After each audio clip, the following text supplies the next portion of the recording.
အားလုံးပဲမင်္ဂလာပါဗျာ Exact Technology ကနေပြန်လည်ကြိုဆိုလိုက်ပါတယ်ကဲကျွန်တော်ဒီနေ့မျှဝေပေးခြင်းတဲ့အကြောင်းအရာလေးကတော့ Twitter မှာ follower လေးကိုအလွယ်တကူရှာလို့ရမယ့်နီလန်ကောင်းလေးတစ်ခုပဲဖြစ်ပါတယ်ခင်ဗျကျွန်တော်တို့ပထမအဆုံးအနေနဲ့ Twitter app တွေကိုအရင်ဝင်လိုက်ပါမယ်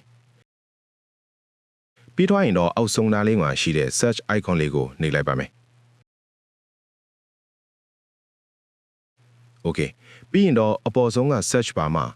100% follow back ဆိုပြီးတော့ရိုက်ထည့်လိုက်ပါမယ်နော်ရိုက်ပြီးသွားရင်တော့ people ဆိုတဲ့အကွက်လေးကိုနှိပ်လိုက်ပါဒီမှာပေါ်လာတဲ့အကောင့်တွေကမှကိုကြိုက်နှစ်သက်တဲ့အကောင့်တွေကိုရွေးပြီးတော့ follow လိုက်လို့ပြရုံပါပဲအဲ့ဒီလူတွေထဲကအချို့ကကျွန်တော်တို့ကို follow back ပြန်လုပ်ပေးပါလိမ့်မယ်ဒါပေမဲ့ဒီနေရာမှာတစ်ခုအကြံပေးချင်တာကတနည်းကိုအနည်းဆုံး15ယောက်လောက်ပဲ follow လုပ်ပါနာ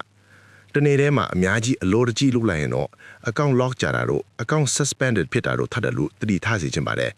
ဒီအဆင့်ပြီးသွားရင်တော့ကျွန်တော်တို့ back နဲ့ပြန်ထွက်လိုက်မယ်ပြီးရင်အပေါ်ဆုံးကကိုယ့်ရဲ့ profile ပုံလေးကို night profile ထဲဝင်ပြီး edit profile ကိုထပ်နှိပ်ပေးပါ